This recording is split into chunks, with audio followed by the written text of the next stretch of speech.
Hello, it's me, French Ted, and we are here for episode number 49 of our AEW series, and we are mere weeks away from Blood and Guts. I believe we're just over a week, because I think it's week 1 February Sunday that Blood and Guts is scheduled for. So yeah, just over a week and a bit, and we've got our next pay-per-view, our first pay-per-view of the calendar year, and it is going to be a wild one. Hence the name Blood and Guts. I mean, that's pretty crazy, isn't it? But before that, we are here with our final week in January, AEW Dynamite and AEW Collision. And tonight, we have got some big matches. We've got the finals of both of our women's tournament brackets. So we've got the Dynamite final, Hikaru Shida taking on Kyrie, and the Collision final, Demi Bennett taking on Jamie Hayter. Both are scheduled to be the main events of their show. So I believe that's the first time we've had our women's main event in the series, which, you know, is quite bad. But we're here now. We've got two main events back to back. Big time. We're going to have a couple more match announcements tonight in Dynamite and Collision, obviously. At Dynamite, we're going to have a battle royale to decide who will be facing El Generico at Blood and Guts, as well as a host of other great little matches. But first, we have got the pre-show, and it is Azura Revolution taking on the Hate Crew. And in a bout that had subpar wrestling and non-existent heat, Hate Crew get the win. Wow. When Lena pins Risa Serra with a standing leg drop. She was the weak link, of course. Very much regretting bringing her in, but she's got pop. So she met the criteria, which is why she made the roster. But we'll see how long that lasts. Looking at the numbers though, Jade Cargill doing the best out of everyone. Whoa, haven't seen that in a while. But 57 rating overall, you know, nothing amazing here. Chaos of the match helped hide how badly Lena was, or Lena, however you want to pronounce it. I'm going to go Lena. Yeah, I set this as a Mayhem match because apparently it hides weak links. And yeah, it hid formerly known as Nia Jax, Lena. Anything else? Yeah, penalised for being in poor form. That's just going to last for God knows how long. But let's move on. The next, I think that's the only pre-show match. It is, yeah. The next is just a pre-show segment of El Generico just talking about how excited he is to find out who he will face at Blood and Guts. Haven't really seen El Generico on TV much lately, which is bad because he's our TNT champion. But he is raring to go. He's ready to defend his title as and when, and that will be at Blood and Guts against the winner of our opening match, the TNT Battle Royale. Let's go and see who wins. There we go. Oh, an 80. So in a decent match, Drew Galloway gets the win in a 20-man mayhem. So a 20-man mayhem is where you don't win by throwing them over the rope. You have to pin or make them submit. So the members of the final four were Keith Lee, Miro, and Ricky Starks, with Keith Lee being the final elimination. Oh, what a match that would have been. Drew Galloway got the most eliminations, of course he did.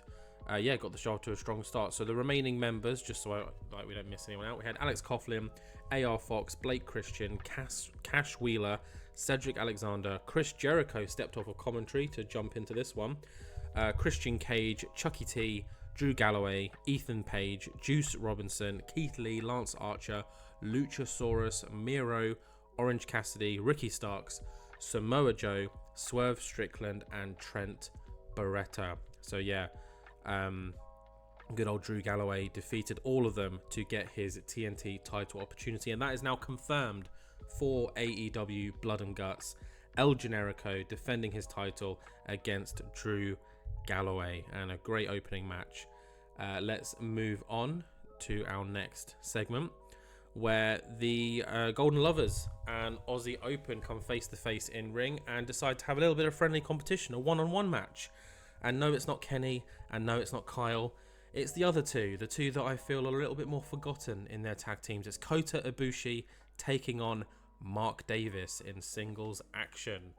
Let's see who gets the winner. 84 segment. Well done, Kenny. He's getting better. I think I mark him on charisma now, I think. Or entertainment, one of them, instead of microphone. Microphone is really hard to get high scores for unless you're like a Punk or MJF. But yeah, singles action between Kota and Mark, and maybe next week we might get Kenny and Kyle. Who knows? But let's see how this match fares. So in a decent match, 72 overall, I'm happy with that. Kota Ibushi gets the win. He defeats Mark Davis in 13 minutes with the Kamegoi. Both Kota and Mark with a 72. Wow. Mark is in amazing form, so we're going to have to ride that wave as long as we can. And it got the crowd hotter. Love to see that.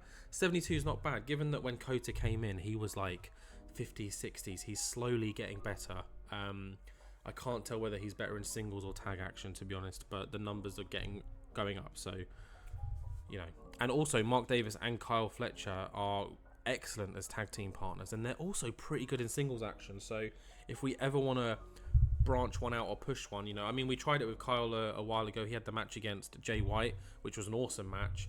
We know that Kyle can do it, but if we know that Mark Davis can do it too, then that's awesome. We've got a flexible little tag team division. But yeah, Kota gets the one-up and kind of adds a bit of momentum to the Golden Lovers side heading into Blood and Guts.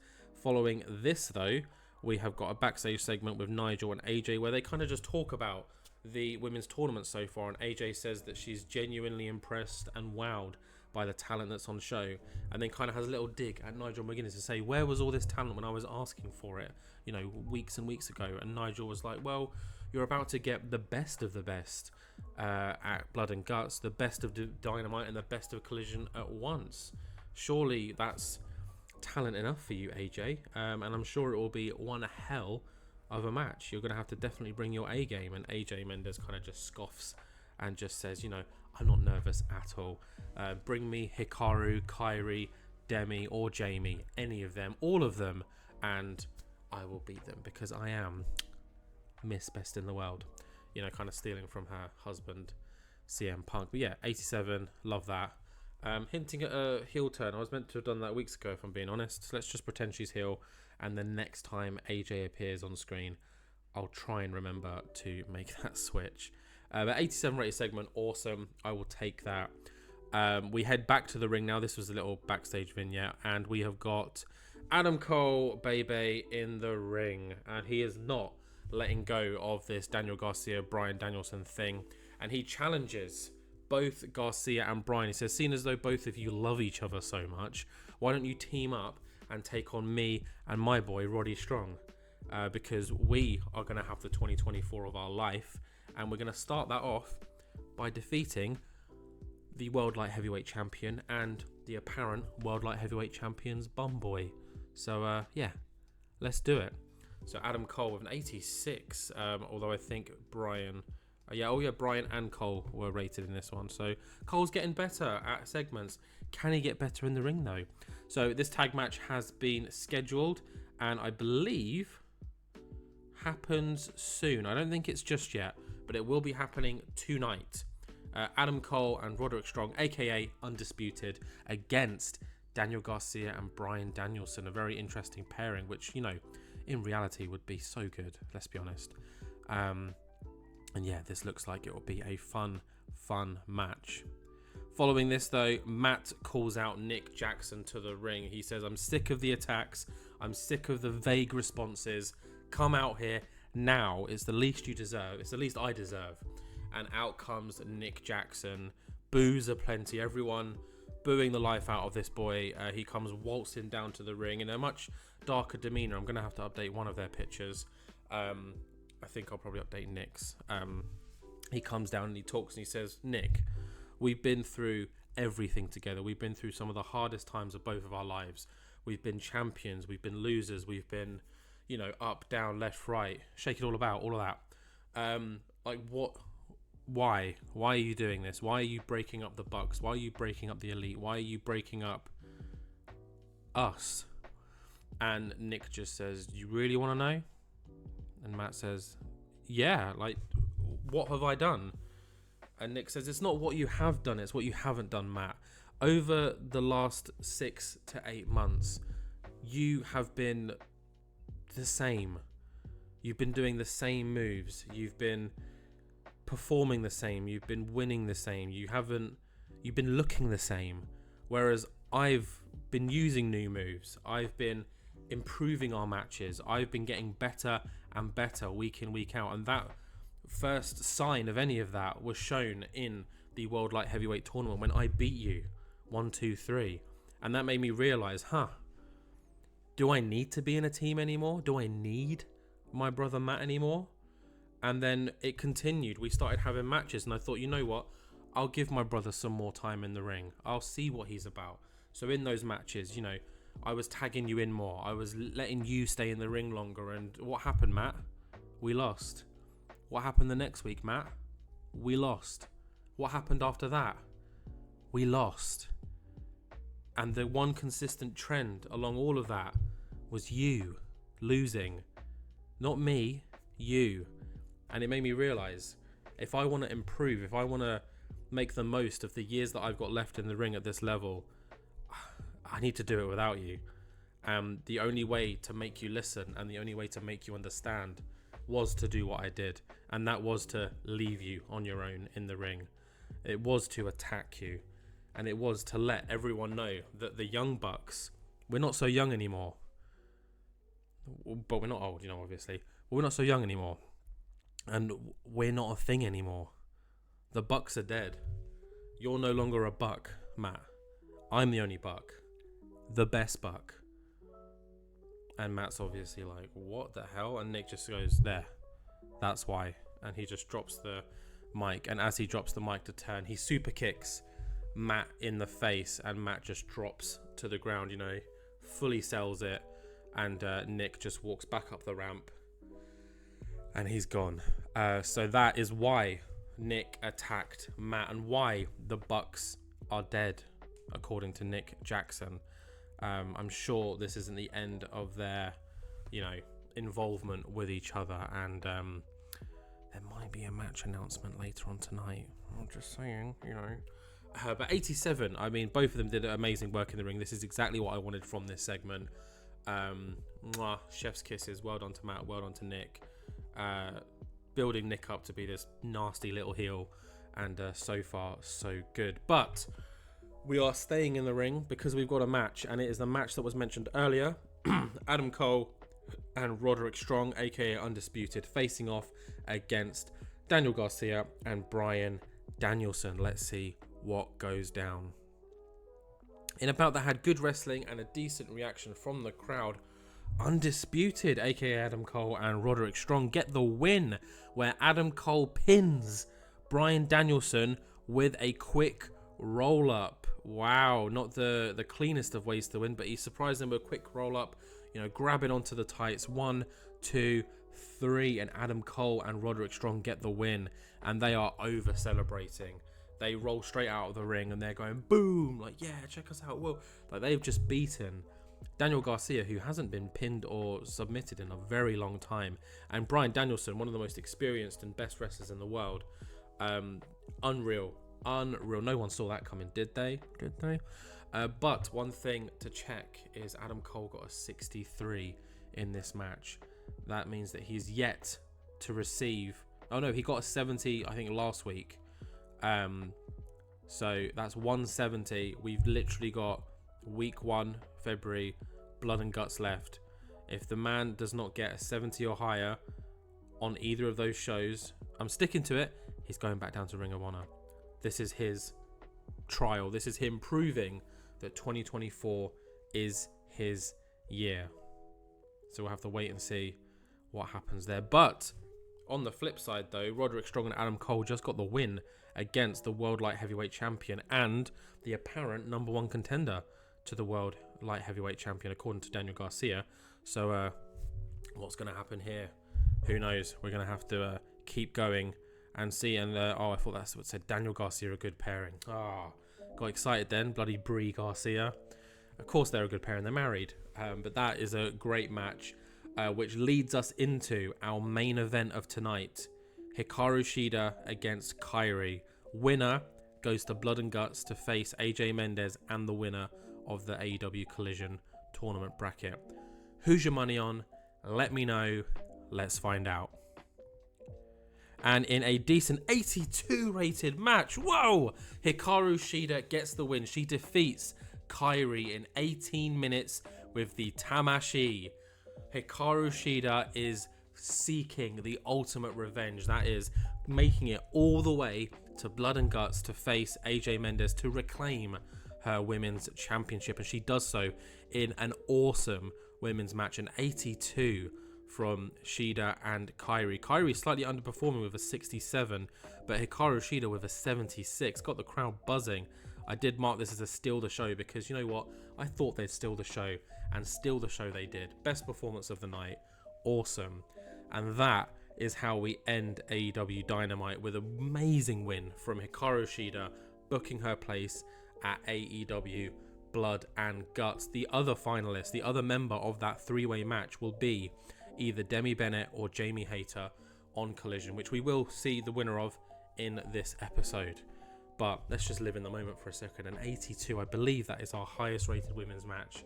And yeah, very, very happy with that. The final was always powerful. It must be something to do with being the tournament final that kind of elevates matches, because our final with Garcia and Hook was unreal as well. And if I remember, I think Takeshita and Blake Christian overperformed as well based on what their stats were back in day. But yeah, great match. It does say next segment. That's just because we've got two post-match Twitter announcements, or end of show graphics to show, and that is one to confirm Hikaru Shida has booked her place into the Blood and Guts three-way match, but also to confirm two more matches for Blood and Guts. The first is a four-way match for the World Light Heavyweight title at Blood and Guts has been confirmed. So Daniel Garcia will be taking on Bryan Danielson, Roderick Strong, and Adam Cole for the World Light Heavyweight Championship. So Adam Cole, can he make 2024 his year and win the title in this match? But he's got some tough competition. His own teammate, Roderick Strong, who, let's be honest, has been outperforming him since day one. And also you've got Bryan Danielson, one of the best in the world. And who can forget Daniel Garcia, who's been on the run of a lifetime, the future of this company. This is going to be a very interesting affair. And also announced for AEW Blood and Guts, which I'm very, very excited for. It is Matt versus Nick. Matt Jackson has requested this match to prove to Nick that he is not the best buck, that Matt is the best buck. And this is going to be one hell of a match. Matt, Nick at Blood and Guts. And I can confirm that it will be a no disqualification match as well. So there's not going to be any screwy finishes, no countouts, no disqualifications. It's going to be a straight up who can make the other pin or submit. And hopefully this will be an incredible match. But that is the end of Dynamite. Let's see how we did. An 82, I'll take that. This was a real solid show. I'm very happy with how this one played out.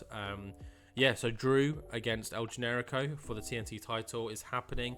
Obviously got the tag team number one contenders and champions here involved in some action.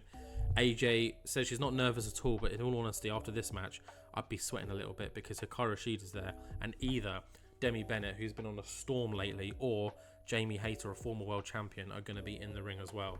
And then two huge matches announced for the card. Matt versus Nick, and the four-way for the World Light Heavyweight Championship. Probably Daniel Garcia's biggest test yet, not only against Bryan Danielson, but Roderick Strong and Adam Cole, who have both now got the one-up on Garcia and Danielson. So yeah, great match, great card, great show. Let's see what Collision can do in our final Collision of the month. I'll see you guys over there. And we are here for AEW Collision. We've got a great show booked for tonight. Hook has his FCW Open Challenge match. We also have Sammy Guevara of La Facción taking on Chris Bay of Bullet Club Gold ahead of their trios match at Blood and Guts.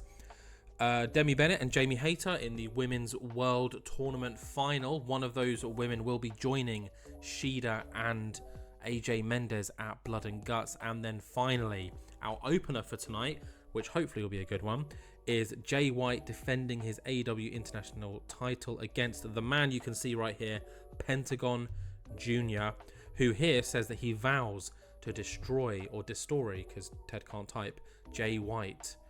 So that should be one hell of an opening match. Let's just handle those changes because Alex Abrentes needs to turn heel because Pentagon and Rey Fenix are heel. 81 rated, it's in the pre-show, doesn't matter. Let's just jump to our first pre-show match, which is Calvin Tankman taking on Jeff Cobb. And in a pre-show match that had good wrestling and a decent reaction from the crowd, Tankman gets the win with the Tankman driver. Jeff Cobb with a 76, Tankman with a 74, 77 overall. Cannot complain. This was a great match. I mean, this could have gone on the main card, in all honesty. But, yeah, just not got anything for either of these guys after Eddie Kingston's ultra violence have kind of, faded away now. They were just a maybe one-off team just to face the Combat Club. Tankman's kind of fallen into a bit of obscurity. The same with Jeff Cobb. They don't really have anything for him right now. So it's pre-show land for them or random matches for them until something, a bit more meatier comes through. But that is the pre-show done, one and done, nice and easy. Let's head straight on to the main show where we get Jay White, Pentagon Jr. as our opener for the AEW International title. An 84, I'll take that. So in a bout that had great wrestling and a decent reaction from the crowd, Pentagon Jr. gets the win. He defeats Jay White with the Made in Japan. But during the match, it looks like CM Punk came out and distracted Jay White, allowing for Pentagon Jr. to take advantage. And Pentagon Jr. is our new AEW International Champion. Jay White has lost one of his 2 singles belts. Could this be, little Mystic Meg? Could this be what is going to happen at Blood and Guts 2? Is Jay White going to lose his second belt? Who knows? But Jay White with an 84, Pentagon with a 79. Yeah, I mean, pretty rough from Jay White's part, but also even rougher from CM Punk, the bastard. That's normally Pac's thing, but that's one belt down, as CM Punk is about to say. 1 title down, 1 to go. CM Punk grabs the mic post-match and just stands over Jay White, kind of mocking him. And CM Punk invented a new catchphrase, which I'm assuming is going to be the 1 title down, 1 to go. Just for this one, but I'm assuming that's going to pop up all the time now. But yeah, let's just handle those changes because for some reason he's not. Boom, CM Punk has gone full heel. He's a bad boy now. And yeah, Jay White, that target on his back has just got a little bit smaller, but a hell of a lot more important because the only title he has now is the AEW World Heavyweight Championship, and he has to defend that against 3 other men in, just over a week's time. Poor guy. I would not want to be in his situation. But CM Punk relishing, holding his trios belt, claiming that he is going to rid Jay White of all belts and any success in AEW. So, it's heating up. Why are we not getting these 2 square enough? I don't know. I guess, title matches are more important. But that is the end of that opening segment. Let's head straight back to the ring. We're still in here. Let's stay in the ring where Hook has his open challenge. And who answers? Malachi Black. And in a bout that had good wrestling and a decent reaction from the crowd, of course he does. Good old Hook gets the win. He defeats Malachi Black with the Red Rum. And that is now defense number 3, I believe, in 3 weeks? For Hook. Hook with an 86, Malachi with a 71. Not bad. And yeah, he benefits from the public support, got the crowd hotter. Hook is just great. He's going from strength to strength. And yeah, long may it continue. Great performance from Malachi as well. 71 is pretty good for him. Normally he floats around the 60s, very similar to Adam Cole. But, we don't really care about Malachi Black as much as Adam Cole. We want Adam Cole to succeed. We want him to be what he is in real life. So we'll have to wait until Blood and Guts to see if he can finally get that second 70+ rating after the match announcement. But yeah, great defense from Hook. Let's move on to our next section where Moxley has confronted Nigel McGinnis backstage. He says to Nigel, he's like, hey Nigel, I'm looking at the Blood and Guts card and keeping in mind that the show is called Blood and Guts, there's not many matches that are gonna, create any blood or guts. So I was thinking maybe the main event of Blood and Guts should be some kind of special match that, could promote one of the 2 things that the title suggests. And Nigel says, I like your thinking, John, and I know that you're trying to do this just to get an advantage, but we've got Kingston and Hangman Page, who are both, veterans in the more hardcore style, as well as Jay White, who is no one to shake a stick at. So, you know what? We'll make a match announcement shortly of the type of match that the main event will be. Thank you, John. So, Moxley kind of, meanders off because he loves to be in a bit of a more brawling style, hardcore match. So, he's doing everything he can to play to his advantage. A 97 rate segment, awesome. And we don't have to wait long for that announcement because Chris Jericho on commentary, he's our new Excalibur. He is announcing what the stipulation is, and it is going to be a 4-way world title match inside a cell. Not a crazy cell or anything, just a standard cell. The 4 men will be locked inside a cell together.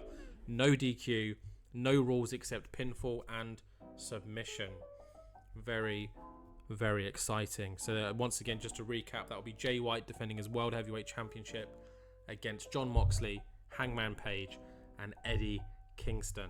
And that will be our main event for Blood and Guts. Super exciting. Let me know your predictions. Following this, though, we are back in the ring and we get that Sammy Guevara-Chris Bay match. And in a decent match, Sammy Guevara gets the win. He defeats Chris Bay in 14:31 with the 6:30, and that's a 74, giving La Faction, you would assume, a small advantage headed into that Bullet Club Gold Trios match. So that again should be a very exciting match because Kenta, even though he's in bad form, still putting in the work. And of course CM Punk's in the match, and Andrade and Roosh, who are the confirmed other 2 members, are just fantastic. So very excited to see how that one plays out. Guevara with a 75, awesome. Keep it up, my boy.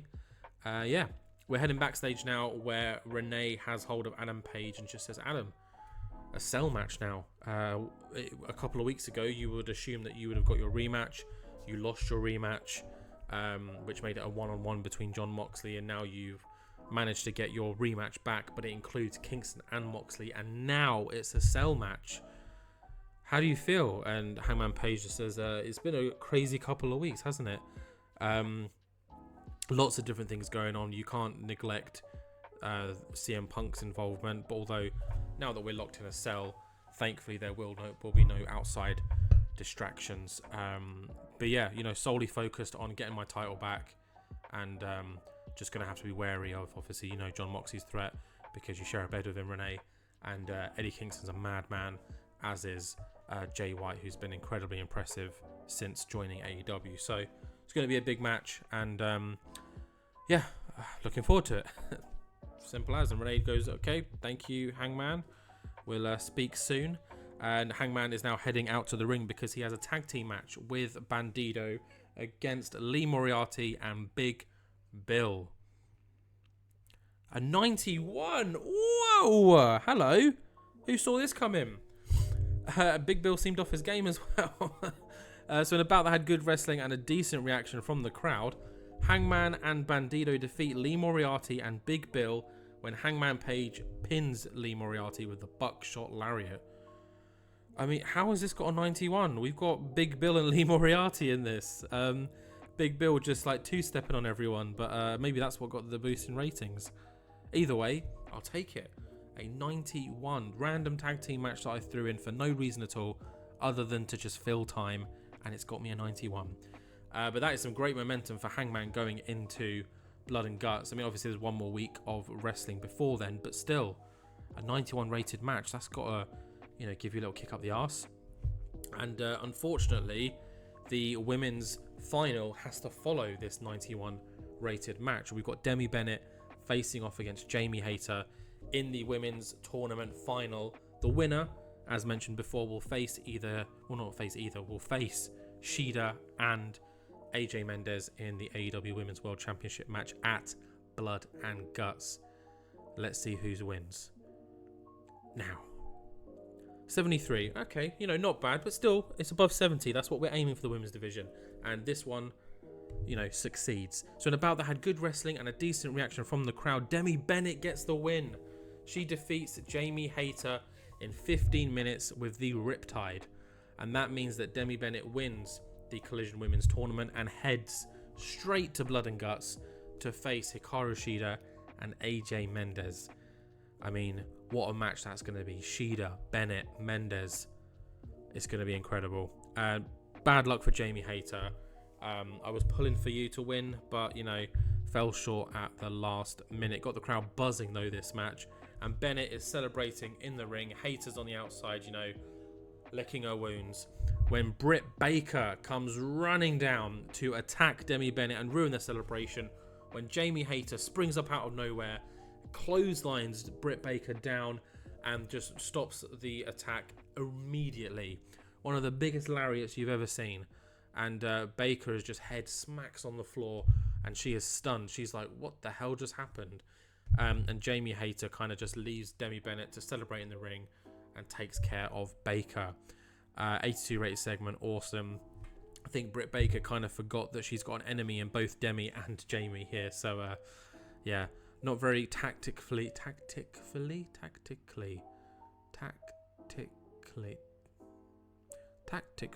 that a word? You know what I mean. Not very smart from Britt Baker. And that is how we end our show. But we do have a post-match segment / announcement. And it's just a mini vignette interview with Jamie Hayter herself, just saying, I think Britt Baker's forgotten that I have unfinished business with her. And I've spoken to Nigel McGinnis and Tony Khan, and they have confirmed that at Blood and Guts, it will be a street fight. Me and Britt Baker, one-on-one. And finally, Britt Baker's going to get what's been coming to her for the longest time. So that match has also been announced for Blood and Guts. And I believe that might be all of the match announcements. Let me just quickly take a look, because I can do a quick rundown now, even though we've got another week of wrestling. And yes, I think that is it. So let's just confirm. Why not? So the card for Blood and Guts. Oh, let's finish the show first. See how we did. 80. Awesome. We want to keep it around 80 plus. That's our target from now on. Yeah, great matches. Awesome main event. Not as good as Shida, Kyrie, but it'll do. Demi Bennett securing her place. Hangman Bandido with the most random 91 match I've ever seen. Guevara getting the one-up on Chris Bay, which is awesome. The 4-way title match now is set. I mean, we're going to cover all of this now. So just to confirm the card, and this is in order, I believe. Might change. We will have Bullet Club Gold defending their World Trios title against La Facción. El Generico will be defending his title against Drew Galloway. Adam Cole gets his chance finally to prove that 2024 is his year, and he will be facing the World Light Heavyweight Champion Daniel Garcia, as well as Bryan Danielson, and Roderick Strong has found a way in there too, in a 4-way match for the World Light Heavyweight Championship. The Golden Lovers will be taking on Aussie Open in their World Tag Team Championship match. As just recently announced, Jamie Hayter will be taking on Britt Baker in a street fight. We've also got the big Matt Jackson, Nick Jackson match, one-on-one, no DQ. And then finally, we have the 4-way cell match for the World Heavyweight Championships. It is Jay White defending against John Moxley, Eddie Kingston, and Hangman Page. I believe that is every match that will be happening. So, yeah, strap in. One more episode after this, and then we will be at Blood and Guts. So next week, it's the go-home shows before our pay-per-view, our first pay-per-view of the year. Thank you very much for watching, guys. Please like, comment, subscribe, share, and I will see you all in the next one. Bye.